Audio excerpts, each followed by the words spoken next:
All right, thank you so much for joining us, Marlinie. Such an absolute pleasure. Thank you. Yes, so the conversation is leveraging human capabilities in a human to machine partnership. And I think a lot of times we want to understand how we can do that. So, of course, my first question will always be centered around how do we leverage human capabilities in a human to machine partnership through organizations, and how do they shift the narrative from automation to augmentation as an opportunity? And also, what's the difference between augmentation and automation? So that is an amazing question. Thank you very much for having me and for framing it with that very first question. I wanted to say, when we talk about creating corporate conversation or a narrative around any topic, it's really important for us to understand that as leadership, as we design the corporate conversations, there are people in the corridors that needs to take that conversation to the various spaces that they lead. One of the things that I'm finding with AI coming in is this idea of integration, or to your point, augmentation and automation. It is about shifting how do we integrate and leverage and amplify what we are bringing into the organization. What I want to say is that one of the things that I'm finding is a huge gap is, whilst at C-suite we may think that we're doing really great work at bringing in AI, we are forgetting one critical factor. And when you had seen the video that I had played earlier, we're talking about the element around trust. Okay.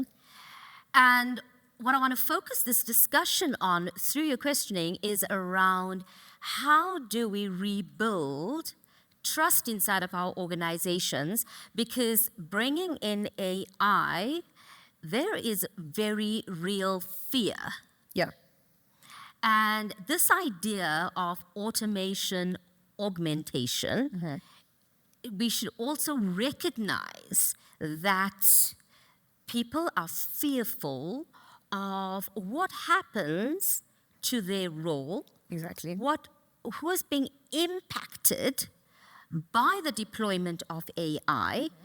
And I mean, very many people inside of this room probably, perhaps as a show of hands, how many of you have had a conversation with your lineup around your KPIs, your performance?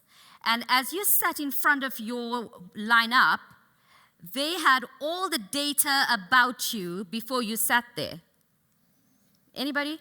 Yeah. So here's what I want to say is that if your AI and algorithms have better bedside manners than your line manager, we have a problem. Right? And so beautifully integrated in terms of where this conversation has come in, right? Right after FIRESIDE, because it's amazing to have that kind of real data that can tell us a little bit about how our business is doing, how our people are doing. But if we forget that there's a human being behind that, we compound or erode trust further. And one of the things that we are seeing as we engage with organizations is how do they rebuild trust? Because when you're wanting to integrate AI, you're looking for speed, you're looking for efficiency, you're looking for all of those things. But in organizations where trust is low, here's what happens. Speed goes down and costs goes up. You end up paying what we like to call a trust tax inside of your organization. Whereas in organizations where trust is high, speed goes up, cost comes down, you're getting a dividend. And one of the biggest trust taxes that organizations pay is human disengagement. Sure. And you may spend millions of dollars rands trying to bridge that engagement gap. And what you're looking to do is perhaps let's bridge the trust gap. Let's find what is that deficit that we need to plug in. And part of that is when we think of trust, and some of you might know the work of Stephen M. R. Covey, and he talks about leading at the speed of trust is the one thing that changes everything, all right? Think about it like this. When we think about bringing AI into an organization and we are wanting to improve innovation, we're wanting to prove collaboration, in an environment of low trust, will you innovate? No. Will you bring your best thinking to the table? No. No. Will you collaborate with people you don't trust? No. Your leverage is trust.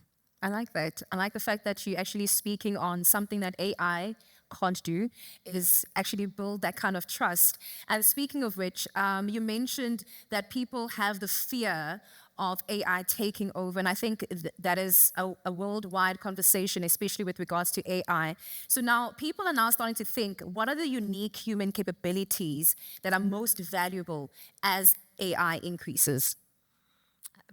That is an amazing question, and I have a little video for that. But before I get to that video, as the video tees up, I know that the tech team is busy getting the house video up.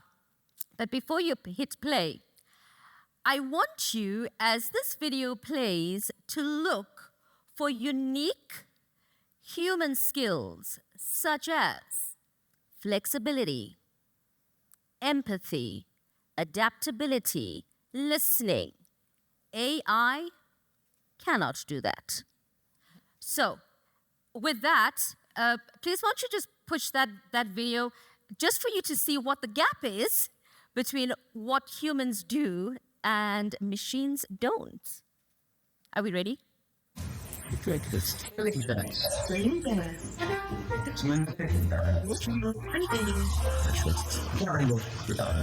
people today remember sunset 39:30.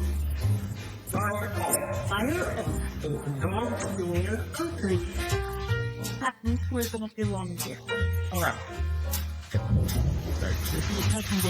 Many voice commands, like more voice commands, than thanks to that. And all buildings on the field on the another one three on the floor.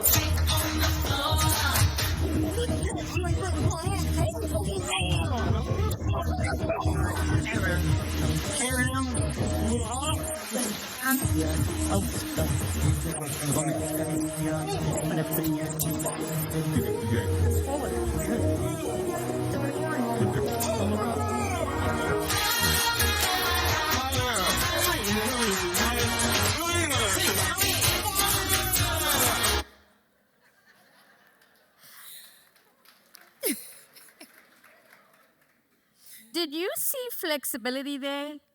No. Did you see adaptability? Did you see listening? No. Not at all. A real human skill? Empathy. Did you see empathy? How about that? No. AI can't do empathy. AI can't do that. AI can't do listening. So rest assured to everyone else. Yes. There's I something hope that AI answers can't your do. question. It does. It 100% does answer our question. So now how can leaders now redesign their roles and their workflows to ensure that humans and machines complement rather than compete with each other? I think one of the most important things is being really transparent. There are 13 high trust behaviors that are anchored in 4 cores of credibility. And one of those 13 high trust behaviors is transparency, practicing accountability, talking straight, righting wrongs, to name a few. And one of the things that leaders can do as they bring AI into the organization is to have conversation around what is the tool? How will you be affected by it? Who's going to be impacted by the deployment of it? Being really transparent around how these processes and these tools that are coming in affects people's daily lives, giving them a sense that AI will take care of rote functions. That's what it's meant to do. It's meant to take over mundane, routine tasks. Yeah. Other work requires humans. And I mean, even when we think about ChatGPT, I heard earlier the speakers here spoke about the fact that it took 5 days for people to kind of get on board with ChatGPT. But even when we bring that in, understanding the levels of responsibility that and the policies that we are putting in place to bring these into the organization. How are we releasing our people to engage with it? So it's a matter of moving. So the shift is from commanding and controlling to trust and inspiring. And if we are able to do that as leaders and utilize, a lot of people think that trust is a warm, soft social virtue. It's not. It's hard-edged. It's economical. And if you do it well, you can really leverage all of the contribution of your people towards that insight of what the organization is looking for. So, I would say the one thing that you should do tomorrow as you think about what might you be bringing in a one-on-one, devices down, flat down. Turn your screens over and ask, how are you? Really, how are you? Because at the end of the day, we're working with humans. Correct. Right?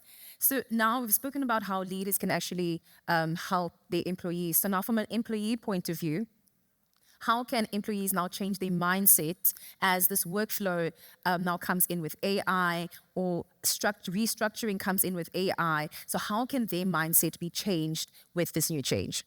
The pivot that is required is move your mind from replacement to amplification. So you're not being replaced. You will never be replaced as a human being. There are things that you would do that no AI can do. However, how do you take the best of both worlds? How do we amplify what we do as humans through AI processes? And I mean, we cannot ignore it, right? We cannot make believe that, well, if I ignore it long enough, it's going to go away and, be an ostrich with your head in the sand.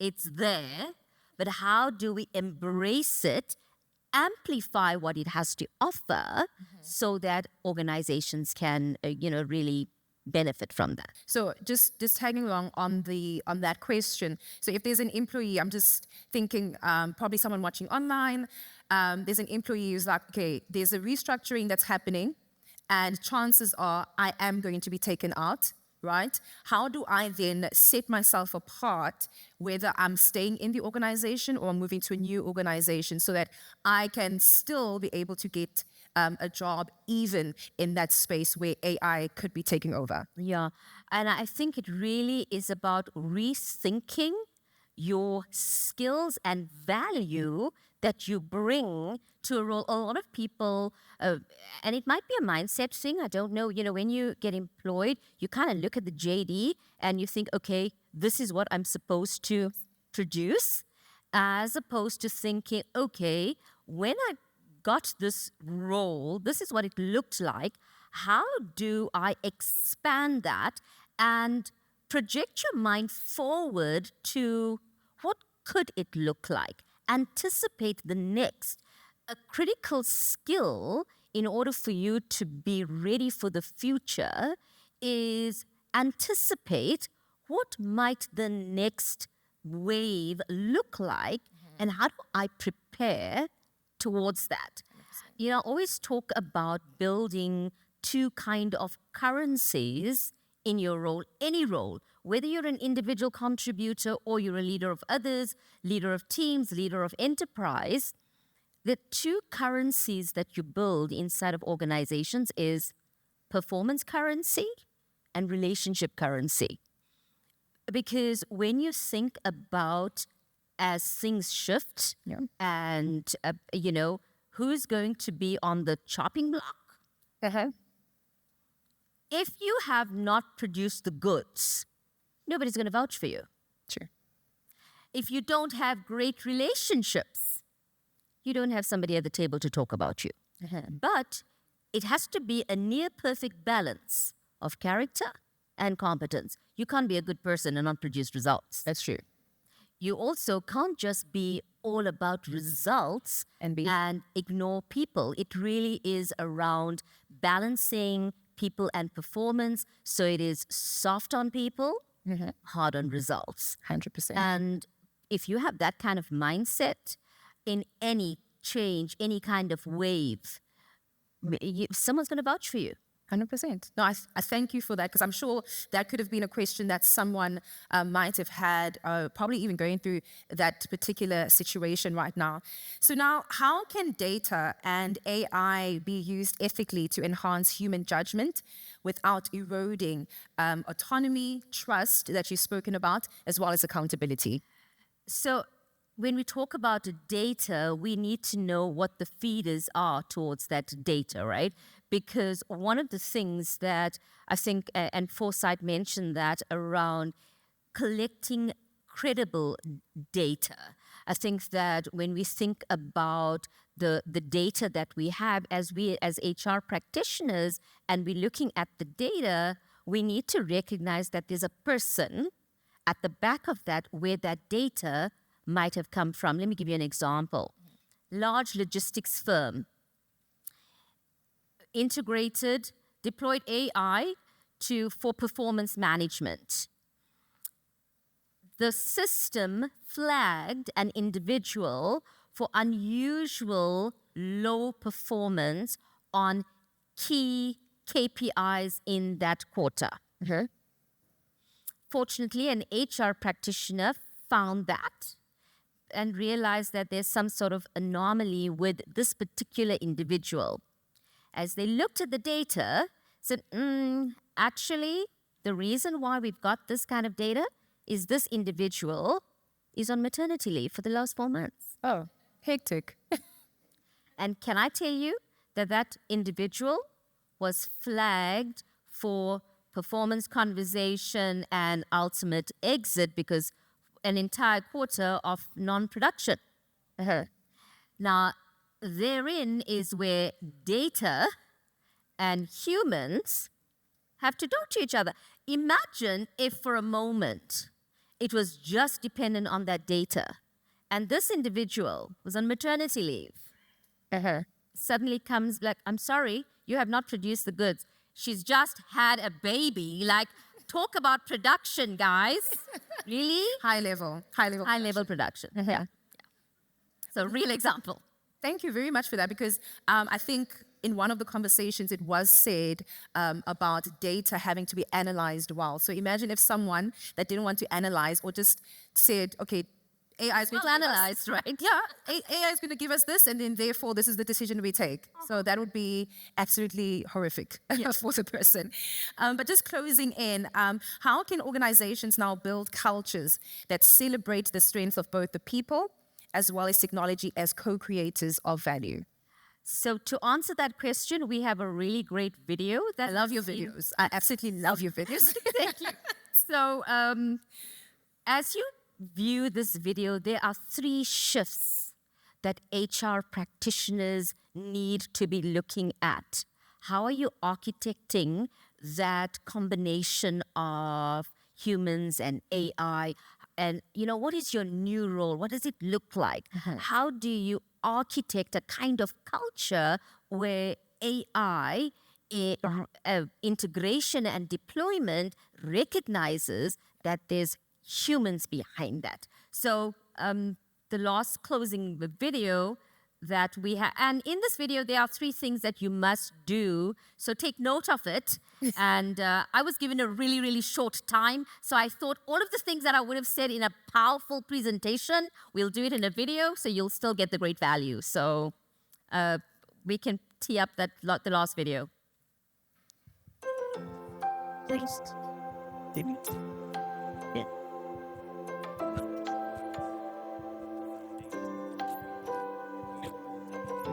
It's more open.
Ready. Choose.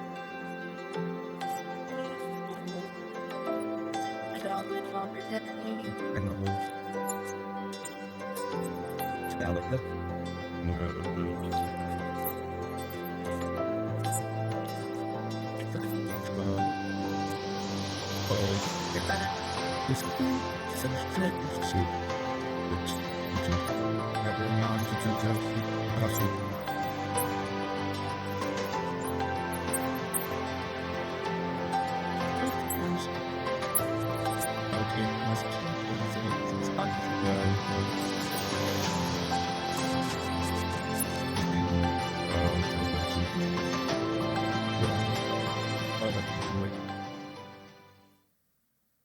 All right, thank you. Do you have a closing for that? The 3 things, just in case. Wonderful. Just to say, you are the guardians of trust. If it's the one thing that you can do, is come talk to us about how you can build a culture of trust inside of your organization as the speed of AI comes at you thick and fast. All right, thank you, Marlinie. Let's give her a huge round of applause. Thank you very much.